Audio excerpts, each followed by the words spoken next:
I wanted to ask you, and this is a question I've been wanting to ask, and I know somebody might ask it sometimes, so I'll go ahead and get this question, this topic up. Is whenever you're using a double string board, how do you like to use it? Well, they're great for overwintering nukes. In our area, even in the southern Appalachians, we can get a nuke that's as small as 3 frames of bees through the winter, most winters, over a double screen board. So we use them a lot for that. Every year we have anywhere from 100 to 200 or 300 colonies with a nuke on top using a double screen board. We really like making nukes with them. When you're making a nuke in the same bee yard, in other words, the nuke is not being removed to another site, we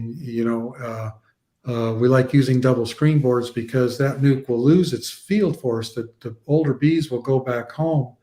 And when you put your nuke above a double screen board, the heat coming from the colony below will allow, half as many bees to take care of the brood that you put in there.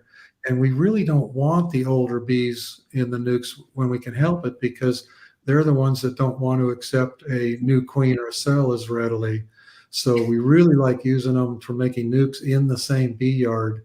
And I actually have a video on that too. And honestly, I don't remember the name of it, but it's there. I talk about that in several videos on our YouTube channel, using double screen boards to make splits.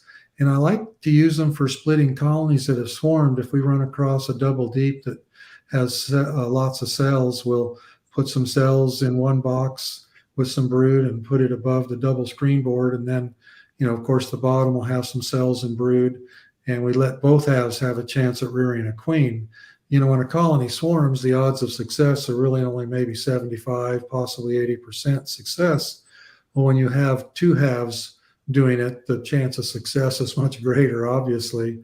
And then if one doesn't make it, you just combine them. The colony, you don't lose any bees if you do it in a timely fashion. If you combine the half that didn't make the queen with the good half, you're really at about the same point you would have been if you left it intact and just let the single colony raise a queen. Now, if you're successful, really successful, you could have two halves with queens in both halves. If you don't want an extra colony, you can still do away with a queen and combine it and have a little more brood than you would have, or you can split it right there. And as soon as the top half has hatching bees, brood that is hatching, then you can move it to another spot in the same bee yard. And we're doing a little of this right now. I need to talk about this on a video, honestly. I really should. If you have one of those colonies that swarmed and you had two halves with a double screen board and they both make it, and we don't have a place to put the extra colony, sometimes we just create a double queen colony on the spot. We take the double screen board out, put an excluder over the bottom single with a super or two, another excluder, and then the second queen on top. And we crack the lid so that the top colony can have an entrance under the lid, and suddenly we have a 2-queen colony.